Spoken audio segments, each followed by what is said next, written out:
Welcome, everyone. I'm Mary Knock Elizabeth Baxter, and this is Chosen Family, our second installment. And this is a series of artist talks centered on how community is formed and nurtured in the face of state sanctioned separation and the ways in which artists and our panelists have developed and strengthened their relationships with each other and their practice. Please join me today and every other Thursday at noon for an up close and personal conversation with various artists and panelists featured in MoMA's PS1 critically acclaimed group exhibition marking time Art in the Age of Mass Incarceration, curated by the incomparable Nicole Fleetwood with the assistance of Amy Rosenblum Martin, Jody Graff, Jocelyn Miller, and Kate Fowle. If you haven't already, please purchase the book that accompanies this historic exhibition, deemed Best in Show by the New York Times and also listed as 2020's top 25 moments in art. It features many of the artists that will be gracing us with their presence and brilliant insights over the next several weeks. As an artist and activist and someone who has felt the hard depths of isolation and the dehumanizing impacts of incarceration, I wanted to help create a platform for my extended artist family to share more about the relationships that helped create this community of artists and the ways in which it has helped to shape and sustain our creative practices. To our audience, if you have any questions for any of the panelists, please direct them to the chat. We will reserve 10 to 15 minutes to answer you at the end. If you're streaming via MoMA PS1's page, please click the live stream YouTube link embedded and it'll take you directly to the chat box. So with no further ado, I want to introduce my three guests who have a little bit more about this conversation for you. So we have Sarah Bennett. She photographs currently and formerly incarcerated women in New York State prisons, focusing on women with life sentences. Her photographs document what it means to experience life as punishment, not by focusing on everyday cruelties of prisons, but on the strategies and practices of women to sustain life under such harsh conditions. Before she began taking pictures of imprisoned women, Bennett worked as a public defender for 18 years, advocating often for women who have survived abuse. Her work has been widely exhibited and featured in such publications as the New York Times, the New Yorker Photo Booth, and Variety and Rolling Stone's American Injustice. Her work is currently included in Marking Time, Art in the Age of Mass Incarceration at MoMA PS1. Next, we have Leah. Leah's 46. In July of 1997, at the age of 23, Leah was arrested for a homicide. After being detained on Rikers Island for 3 years, she was convicted and sentenced to an indeterminate sentence of 21 years to life in prison. On January 15, 2019, after serving months shy of her 22nd year mark, she was granted parole and released back into society that was unknown to her. Where she had minimal technology prior to going to prison, she was thrown into a world that exists solely on technology. That in itself presented huge difficulties for her transition, but she was determined to succeed. From day one, she hit the ground running, failing was not an option. Within 2 months of her release, she was employed with 2 jobs, but due to the length of incarceration, she lacked work experience at both jobs, but that turned out to be a fit for her because she was able to fulfill her duties with the passion for helping people. Exposure in the new space motivated her to want more and to offer underserved communities. And in July of this year, she founded Meta Resources. Her goal is to teach first aid and basic safety training to individuals and prepare them to mitigate harm caused by everyday emergencies. Since her release, she has been residing with her mother while she's fortunate to have her own little space. And although it's not demanding that she contribute to the household, one of her most appreciative accomplishments is thus far doing her part. Currently, Leah is also included in Marking Time, Art in the Age of Mass Incarceration as a feature in Sarah's photo series on display at MoMA PS1. Karen, who's 73. In February of 1982, she was 34 and a half years old, and she killed her abusive ex-husband. She was convicted of second-degree murder and sentenced to 25 to life in prison. Beginning in 2017, she was released she was denied 5 times, adding an extra 10 years to her minimum sentence. In April 2017, After serving 35 and a half years, she was released. She has spent half of her life in state prison, but she is blessed to come home with a job as a paralegal when she initially returned at a Manhattan law firm, and almost immediately embarked on a steep learning curve, figuring out how to use cell phones, how to scan emails and legal documents, and how to manage something as basic as which side of the Metro card to use. When she came home, she had essentially no family support at all and entered the shelter system, but was fortunate to live at Hopper Home, the Women's Prison Association shelter in East Village, where she would reintegrate into society with support, love, and acceptance. She has become an active member of Trinity Church and has done art, poetry, and skits, as well as public speaking engagements to raise awareness around domestic violence. She has met wonderful people along the way and has been able to build a great network of support. The attorney that she had once worked with has retired. So now she has moved into her own place. And for the last 2 years, she has been employed as a residential aide at Hopper House, working with women who are coming home from prison. So, with no further ado, I want to welcome Sarah, Leah, and Karen. It's a pleasure to be in conversation with you today and to learn more about your transformative journey. Thanks, Mary, for having us. Thank you for having us.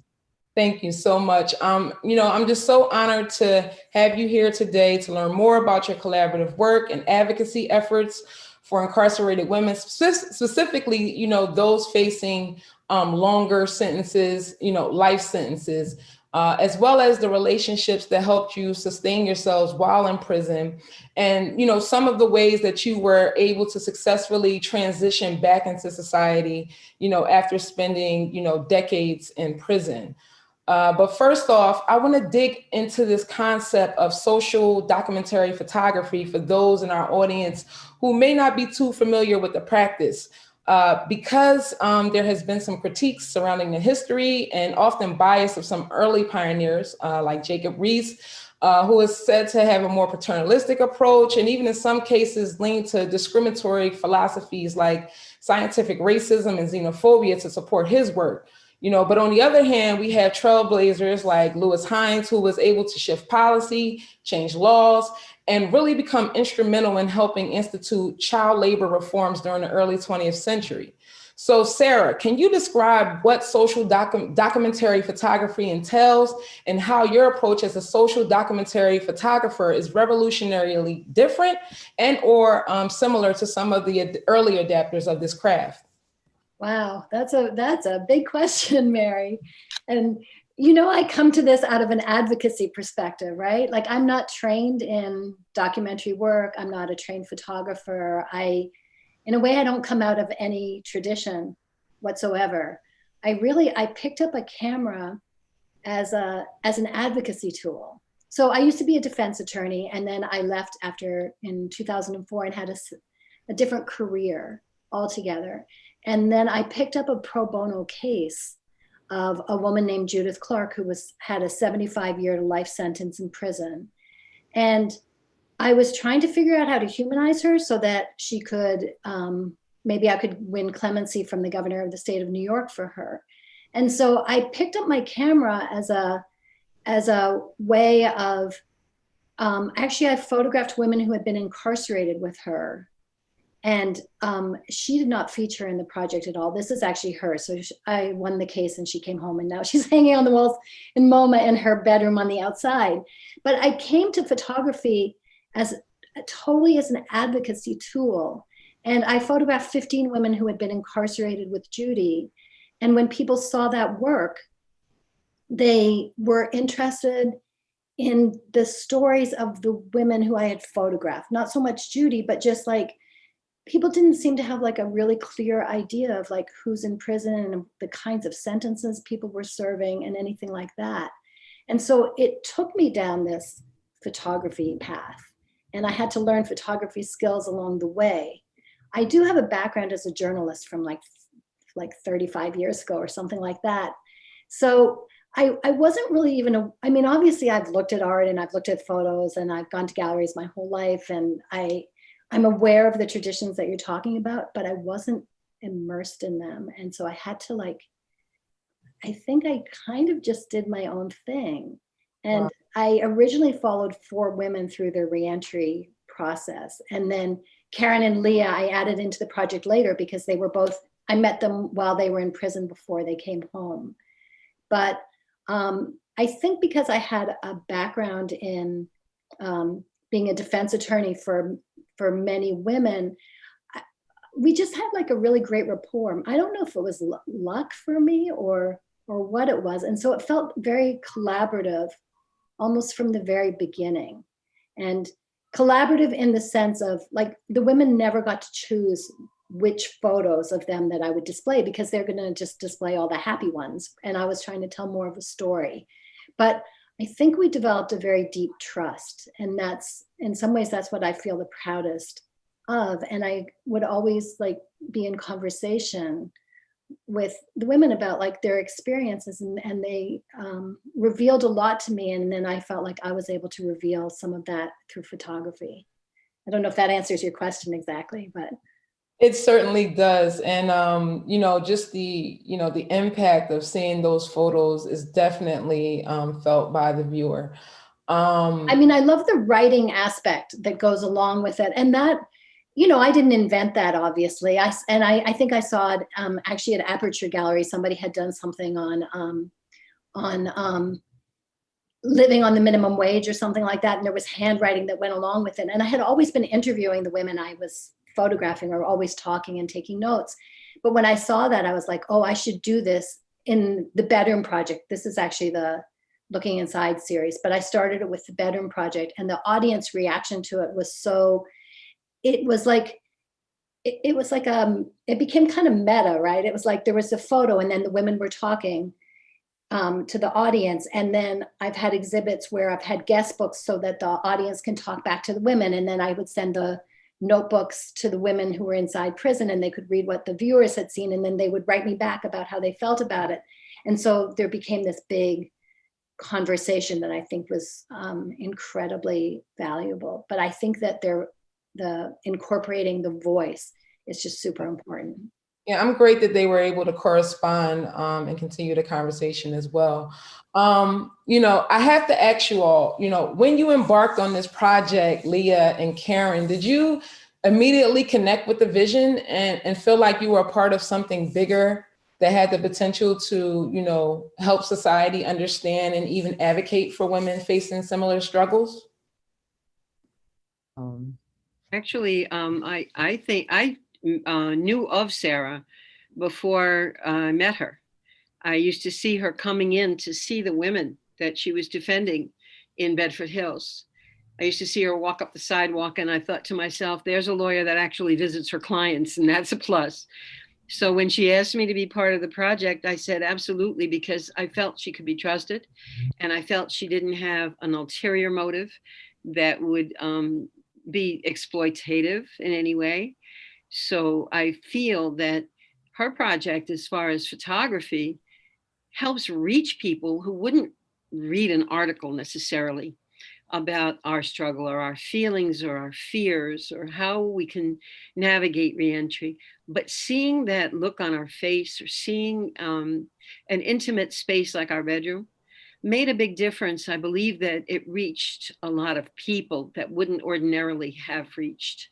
It was a project that had great implications to help change people's perceptions of, like, what does a murderer look like? Right. It's not a monster. It's a human being that had one incident that changed everything for them, and that now that person is a person who can change, has changed, and will continue to change for the positive on the way out. So I guess in this case, a picture is really worth 1,000 words. Oh yeah. Leah, did you have, a similar experience? It's funny because I met Sarah actually the weekend right before my parole board. So I was, had the thoughts of, was I going to go through with the visit or would I postpone it? But I decided to go through with the visit, and I met her and I went forward with the project because I felt that her work was pretty much, humanizing us. Like Karen said, you know, when society gives us the sentence and, you know, it's like lock them up and throw away the key. And, you know, it doesn't put a face to, you know, to the number or to the crime, you know, and Sarah's angle pretty much humanized us. You know, her projects have, you know, brought, you know, inspired so many people to like want to become a part of the movement, you know, and I'm just, you know, appreciative for the opportunity. Wow. Well, you know, what an amazing impact you all are making. It's so important to pay it forward, and by reaching back and, you know, helping others who, you know, haven't been afforded the same mercy and opportunities at restorative justice as you have. So I definitely want to commend you. I also want to say to our audience, if you have any questions for the panelists, please direct them to the chat. We'll reserve 10 to 15 minutes to answer all of your questions towards the end. And if you're streaming via MoMA's page, please click the live stream YouTube link that's embedded on the page, and it'll take you directly to the chat box. You know, as a woman who has experienced, you know, incarceration firsthand, I know how important it is to develop relationships with other women while you're incarcerated. So I want to ask you, how important was it for you both to create and maintain relationships with people where you were housed? And were there any instrumental connections that really helped you sustain yourself while incarcerated? Who you want to go first? Okay, so I'll go. I think that whether, you know, I realized it or not, once I arrived on state grounds, that the women inside those gates were my family, you know, and it was important to, you know, create relationships with these women in order to survive. You know, I mean, some people decide that I'm not going to speak to anybody, I'm just going to shelter myself. That's not realistic. So, I mean, you can definitely choose who you align yourself with, but I honestly believe that it's very important to create, you know, relationships, because the individuals inside those walls with you are going to be your support system. And they were my support system, you know, in trying to create and maintain relationships with my family on the outside. You know, we facilitated groups together, you know, to where we were taught, you know, skills on how to create relationships. So it's like a world within itself, and you have to utilize the resources within those walls in order to be able to maintain, you know, any type of relationship on the outside. So I think that is very important, and it's necessary. Thank you for that, Leah. Karen, were you able to, develop strong bonds with any of the women that you were housed with? I know you went into the prison system a little older.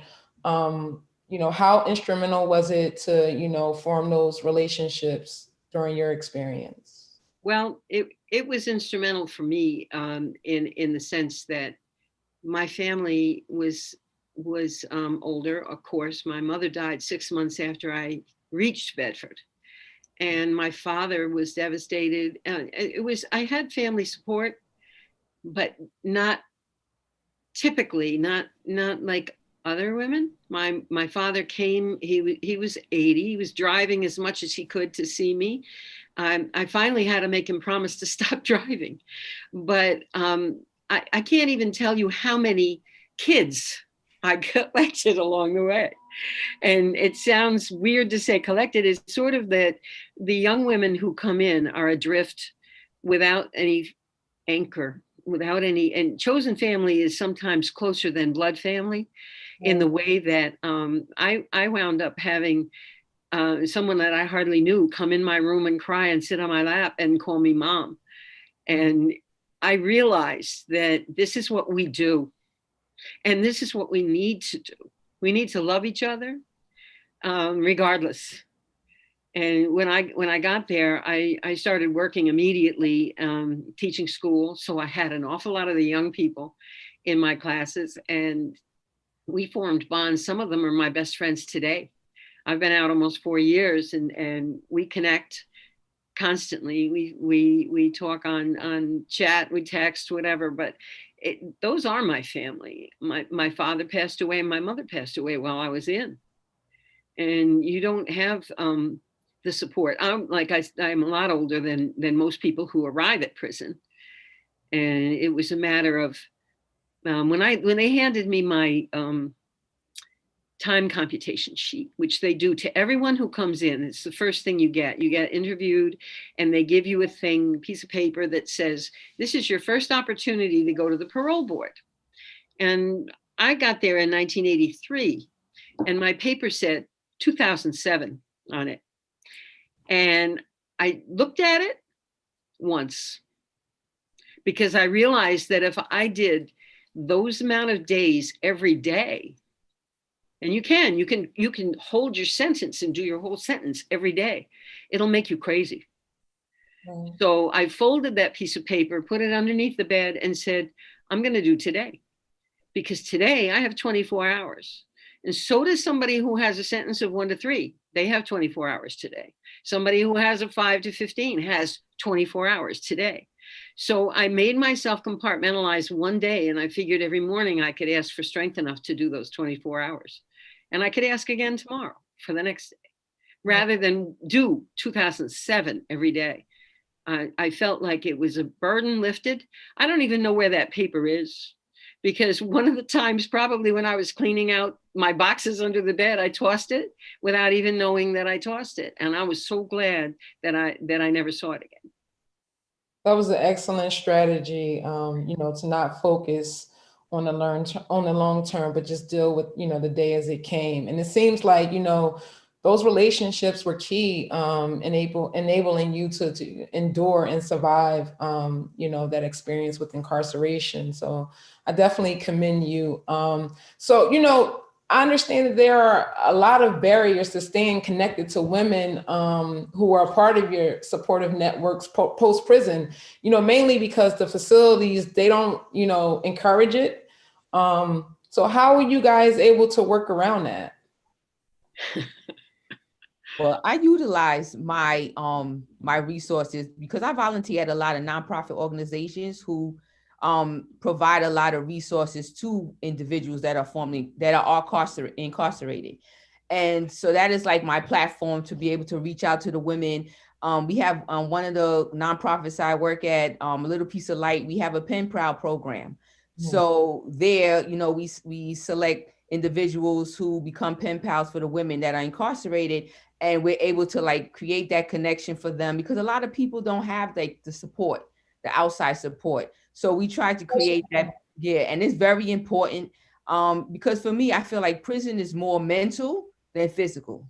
Mm-hmm. And if you can overcome mental, obstacles and be able to build yourself up, then you'll be able to succeed for the long haul. So, that's one way, as well as, parole makes it very hard for you to be able to communicate. So for me, for the most part, I try to use outlets through nonprofits to be able to provide resources and support to the women that are still incarcerated.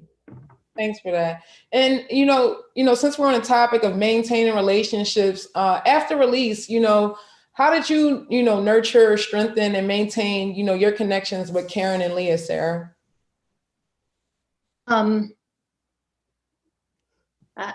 I don't know. Karen and I met the day before she was released.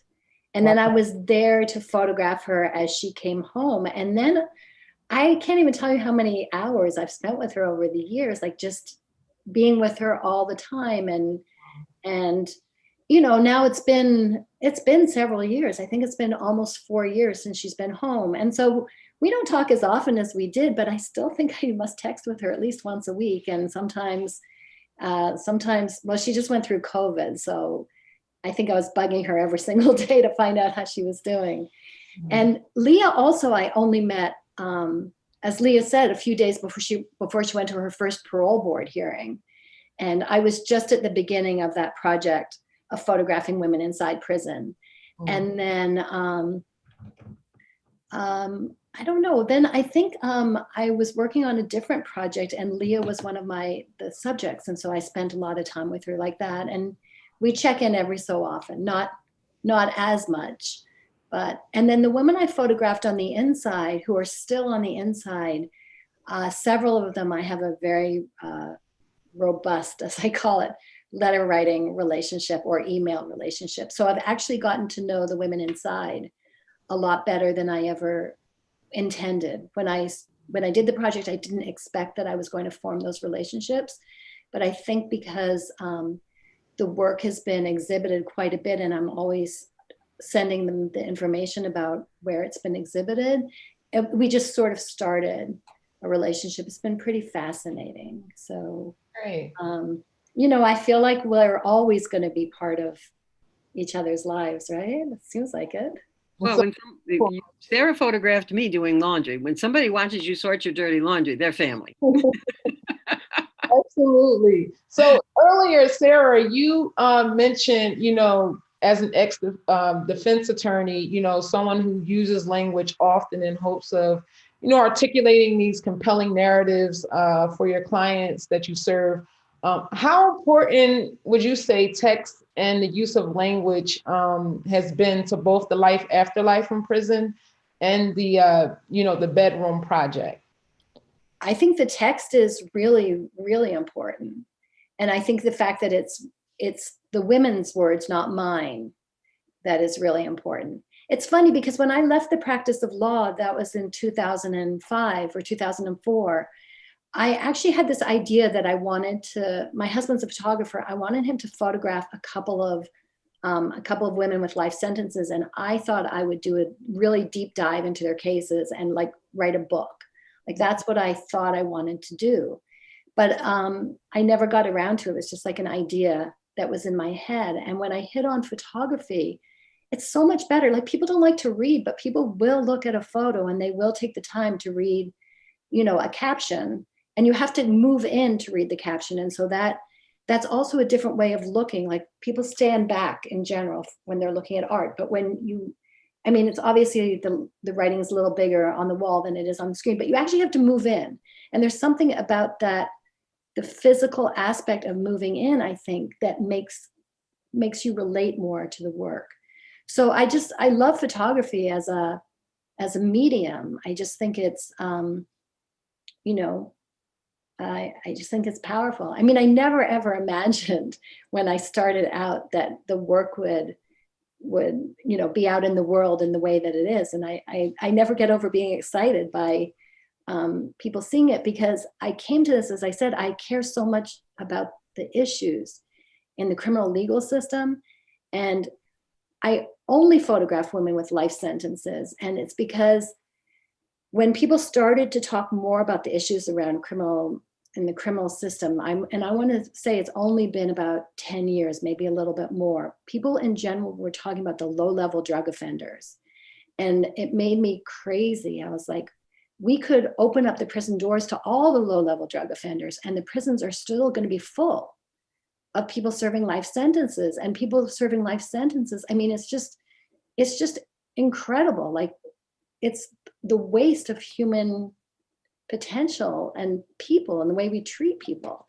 So that's, I just can get so excited about photography because I feel like it's such a great way of bringing these issues to the fore. And obviously this exhibit at MoMA PS1, where there's so much art created by people on the inside, it just, it's all part of the same message. So it's very exciting. It seems to be this debate that, people who've created violent crimes are less deserving of retribution, or less reserving a restitution and the ability to, contribute to restorative justice, which, I think is ridiculous. If you have some, people that are serving time, that are in wheelchairs that then serve 30, 40, 50 years, they're no longer a threat to society.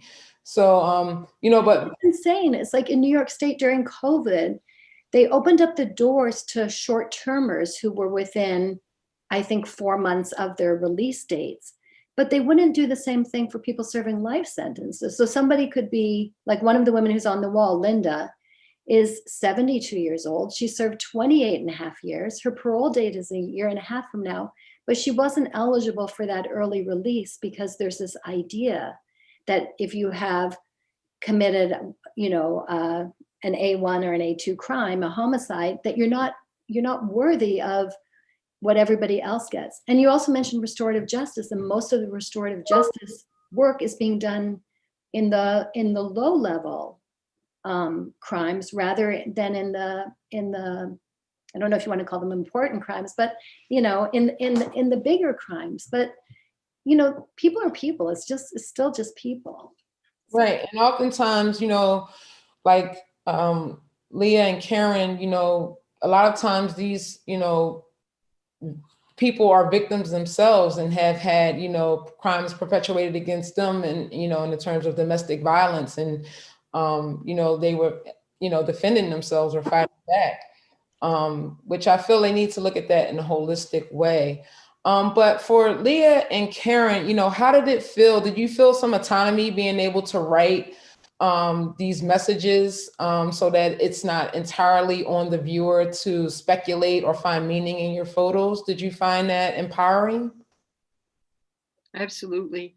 I think it was important for me to be able to say my circumstances and not just show them in the photo, but to say them.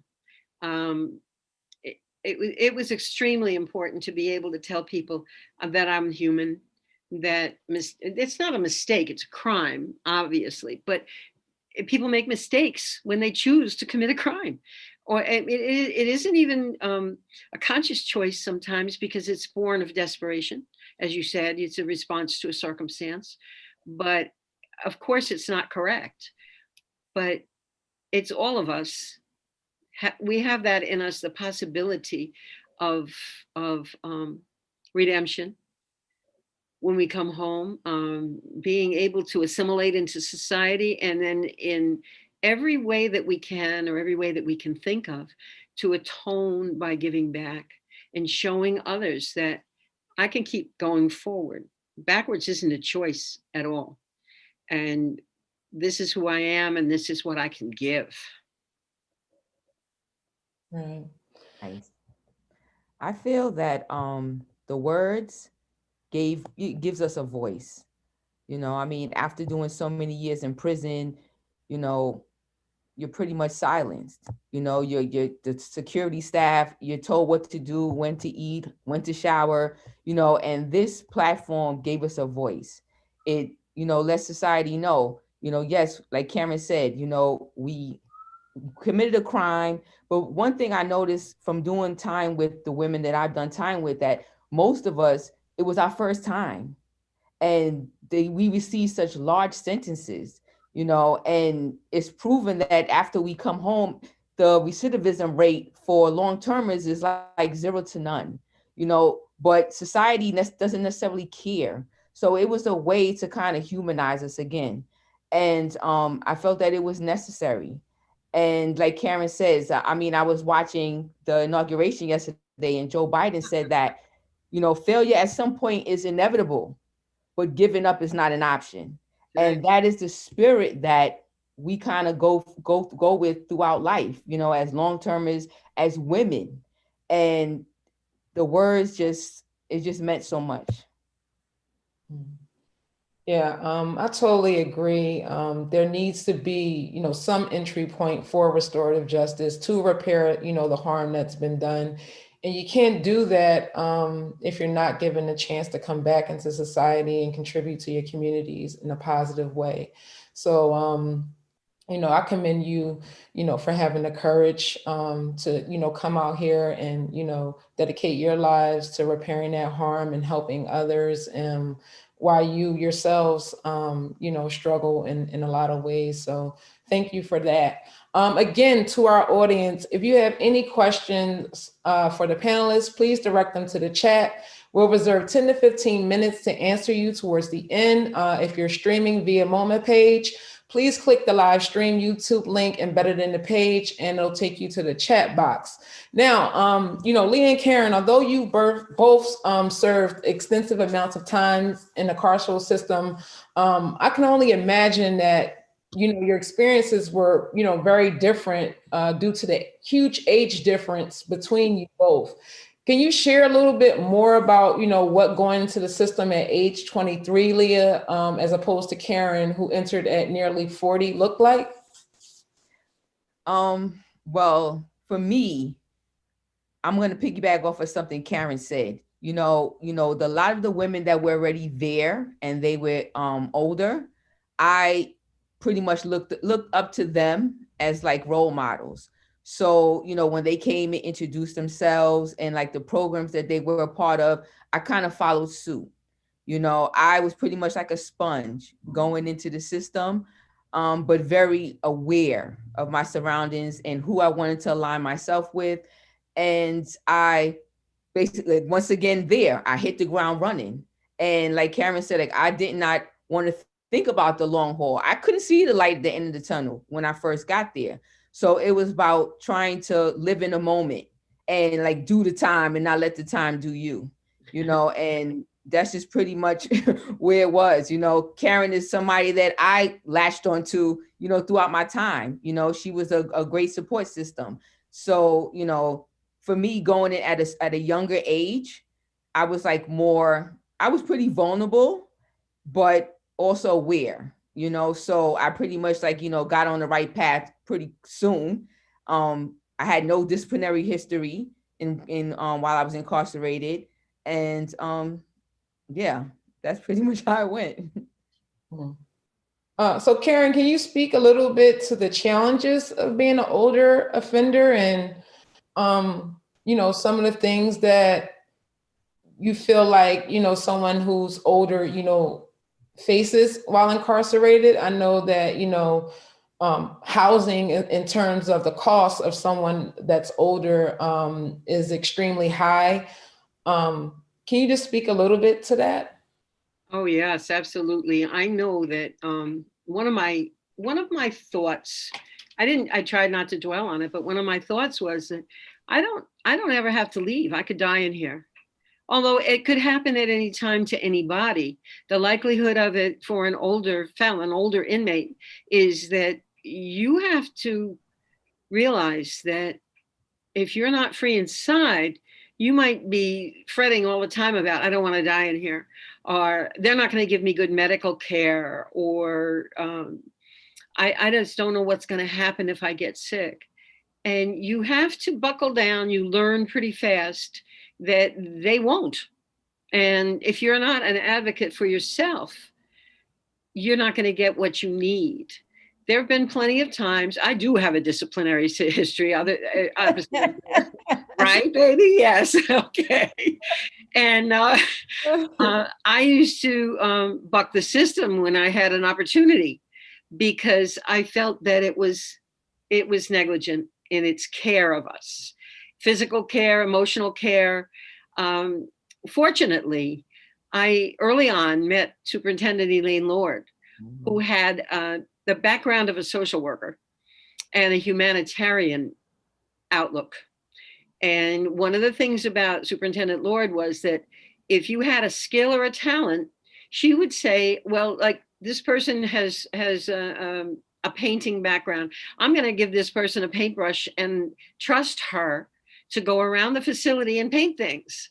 If this person has a background in electricity, I'm going to hand her a toolbox and give her the opportunity to walk around with screwdrivers and pliers and wire strippers and work as an electrician within my facility. And the amazing thing about that was that when she instilled that trust, that was a gift. And I haven't seen too many of my fellows betray that, because she treated people the way she wanted them to behave, and they rose to it. And I admired the fact that she was willing to trust us, because people just don't trust felons. And we earned the trust that was given to us as that gift in the beginning without any strings. Do this for me.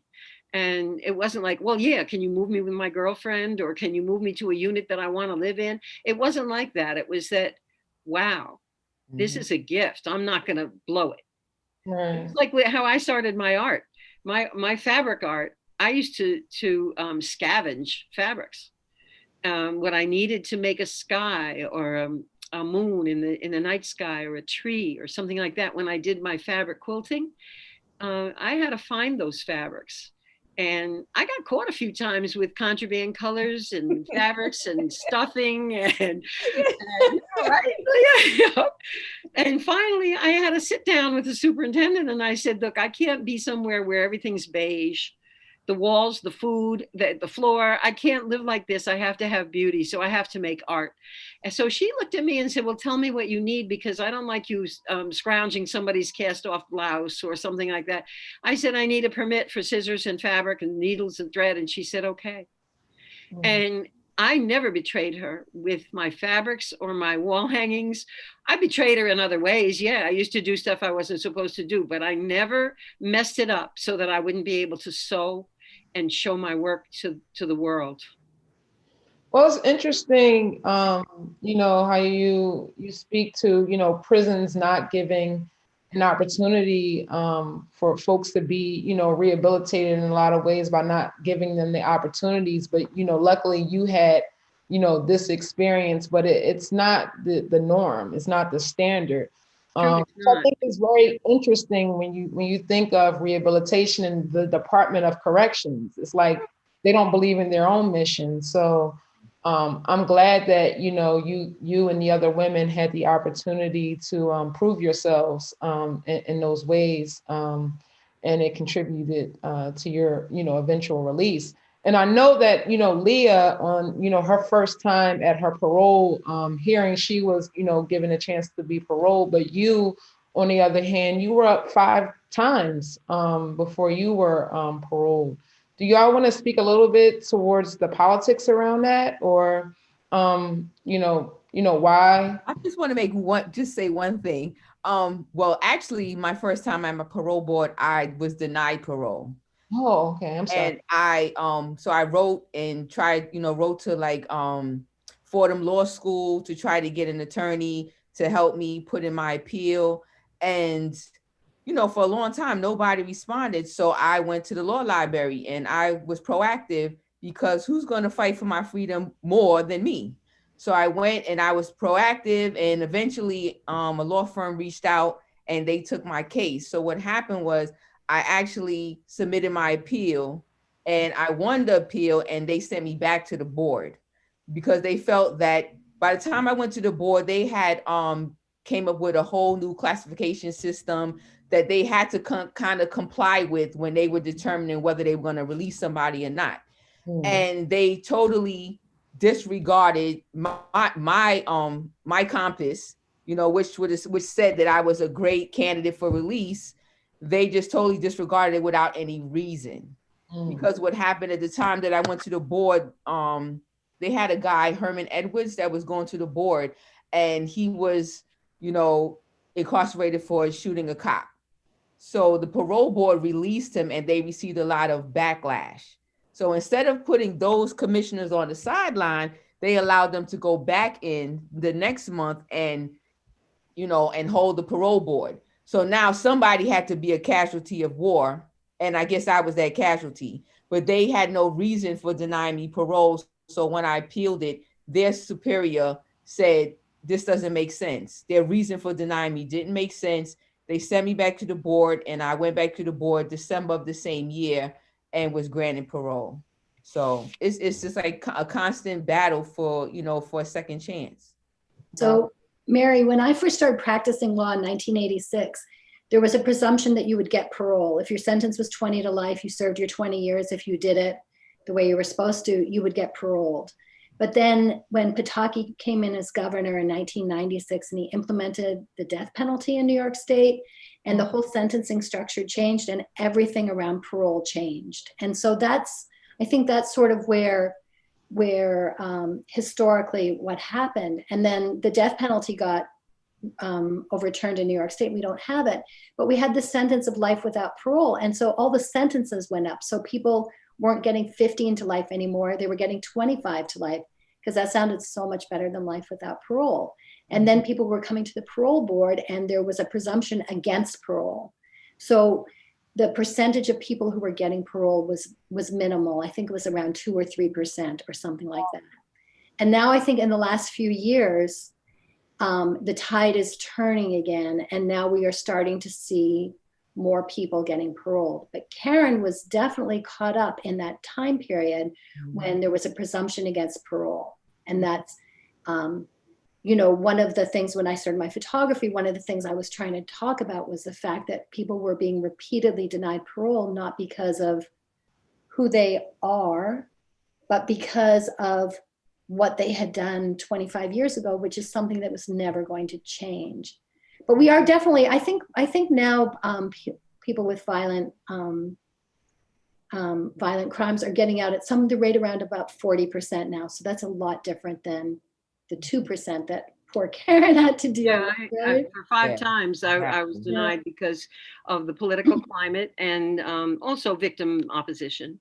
My victim's sister, to this day, is adamantly opposed to my release, even though I've been out for 4 years. But she was writing letters to the board. They took that into high consideration. And they also said, just as a matter of what my crime was, I didn't, it was incompatible with the interests of society to let me go home. So I was 5 times denied. Finally, I reached out too for several times, and I got Brett Digman's mass incarceration program at Columbia University to go verbally argue my Article 78, and that made a big difference. A lot of people can't get an attorney or a group or anybody behind them. And Leah and I were both lucky to be able to have someone on the outside, because an Article 78 can go right in the upside down on the desk or in a drawer in the garbage can, unless there's a live person saying, this is why this Article 78 has merit. So those verbal arguments made a big difference for both of us. And then the political climate was starting to ease up as well for me. So, you know, I understand you guys served decades in prison. I'm really interested in knowing how the world has changed, you know, since you both have reacclimated back into society. Okay, you go first, Karen. Well, I was extremely lucky, and it sounds odd to hear somebody who was in the shelter system say they were extremely lucky, but I moved to Second Avenue right off St. Mark's Place in the East Village, and I was no longer the biggest freak on the block. So I assimilated easily. I was happy to be in the neighborhood and accepted by the neighbors. And it was an unusual thing, because I understand that people who come out are looked at like, yeah, right, keep it moving. And I wasn't. So I went to Trinity Church, who actually embraced me and with their inclusiveness and said, this is what we do, come to us. So it was just, and their superintendent, Lord, we still go out to dinner. We go to MoMA, we go everywhere together. So not now with the pandemic, but we text almost daily. So you can see that the actual relationships that were forged in prison are active. Like me and Leah, like me and others, I didn't have to worry about so there's Trinity Church too. And I'm just another parishioner. I'm not the murderer. Right. Leah, can you share a little bit before we hop into this Q&A? Because we have a lot of folks that have some burning questions for you all. So, well, for me, I think technology was the hardest thing for me. You know, I came home, I said, oh, I want the iPhone 10. Like, I knew how to use the iPhone 10, but I wanted it because everybody else had it. And I got it. But, you know, when it came to like school, and my professor said, oh, you guys have to do a podcast. I said, what is that? You know, so that was kind of intimidating for me. And it just took time. It took time for me to like learn how to, you know, even create an email, you know, to send an email, you know, to work, to be able to navigate on a laptop. Everything took time. And it's still a process for me. It's going to continue to be a process because technology is constantly evolving and I'm playing catch up. So, but as far as like, you know, like I came back, I moved back to the area that I was born in. And so it was that comfortability, you know, as gentrification, you know, is all over, you know, but I still felt kind of safe coming back to the neighborhood that I, you know, grew up in. And everybody's been great, you know, just, you know, meeting people. What I do see is the fact that a lot of characteristics that I have that I left with and came home with, society doesn't have that. So I have to be more cautious of like who I allow in my circle, because I'm like so open, so free, so giving. And I see that society has a lot of selfishness, and I'm more selfless. So, it's a good quality, and it could also be a quality that harms me. So I need to just be more, aware. And but I'm embracing it all. Well, welcome home, you guys.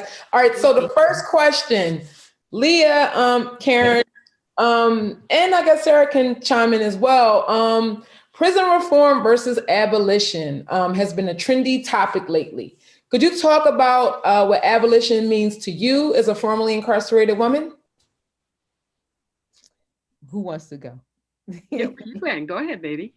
I just think that, it's a touchy subject for me. I just think that I don't know how I feel about, like, prison being abolished. I just feel that the whole system needs to be revamped. And I feel that, it should be more on a case by case basis and not generalize everybody. And I just think that it's a lot of harm that has been done, more so than, helping people. It's been more harm. So on that aspect, I feel like if they can't get it together, that, that they need to really come about with a new system and just, start from scratch. Karen, do you have any thoughts? Yeah, absolutely. I believe that in prison reform is a better option than abolition. Mm-hmm. I don't think that society would be able to swallow someone like me who committed a murder and not going to prison at all.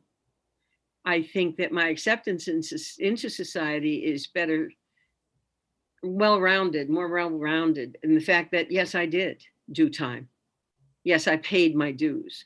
And I don't know whether that's just a societal attitude or American, but I know, I'm not saying that prisons are a necessity, but I'm saying that society it would be a leap for them to say, oh, you committed a murder and now here you are planting daisies next day in your backyard. I'm not sure that it could be that leap to abolition without an intermediate reform experience in prison. Mm-hmm. Okay, thanks for that. So question number 2, what are some of the specific challenges that women face in prison? And we have a question for Sarah. Why did you begin taking photographs in women's prisons? So I guess we can go with the first one. I guess it's a 2-part question.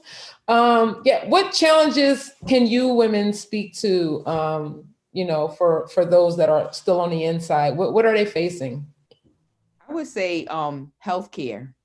A lot, the women, women population, it's an aging population. So as women become older, the healthcare issues, grow.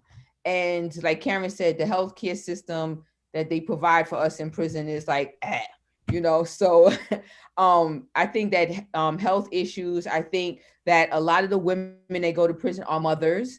And I think that, like the relationships that they're able to make, it's hard to be able to maintain relationships with your children or your family, the caregivers on the outside, for a lot of the long-term, women that are inside. We do have a lot of programs that are there, but like, look at now with COVID, the access to these programs are like, really not, there is no access to it, and I think another issue are the phone calls, the charges that, people have the amount of money people pay to be able to, speak to their families. That needs to be revamped as well, because a lot of people live off the state and they don't get outside support. So, if you're not able to like pick up the phone to call your family, what happens? If you don't have the money to buy a stamp, then what happens? Like what happens to the relationship? So for me, like those are issues that I saw, for the women, during the time that I was there, or even speaking to some of the women, now, these are the issues that they've been having. Right. Even myself, someone who has spent time on the inside and unfortunately, gave birth in prison. Healthcare is a big issue, and them just not being a place that is equipped You think about the shackling of women in labor and the damage that it does, and the lives have been lost, Right. mothers and children. So Karen, do you have anything you want to chime in on in regards Um, to that? as someone who had 11 surgeries while I was in prison, yeah, I can absolutely attest to the hideous healthcare. And as Leah said, if you don't advocate for yourself, you're lost. But one thing else, if you go into male prison visiting rooms, not now, COVID's changed everything, but in the beginning, male prison visiting rooms are full of mothers, sisters, wives, girlfriends, kids. Women hold it together and they go visit. And a man has more support than you'd imagine. In our women's visiting rooms, you don't see too many husbands. It's a rarity. They get in the wind. When you're in, they're like, okay, next.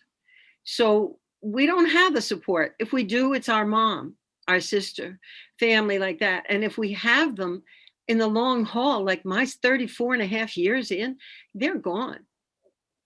They're gone. Mine were gone right away.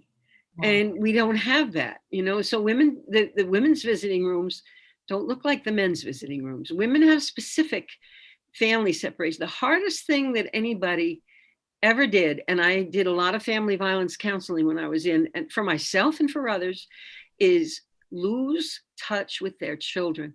It's like being ripped out a part of you, not to be able to have your kids in your life. Oh. And the child is suffering as well, not having, the influence of their mother. So, they say when you incarcerate a woman, you incarcerate an entire community. Sure. But as we wrap this up, I just want you guys to let people know what you're doing quickly right now and how they can, support you in your efforts.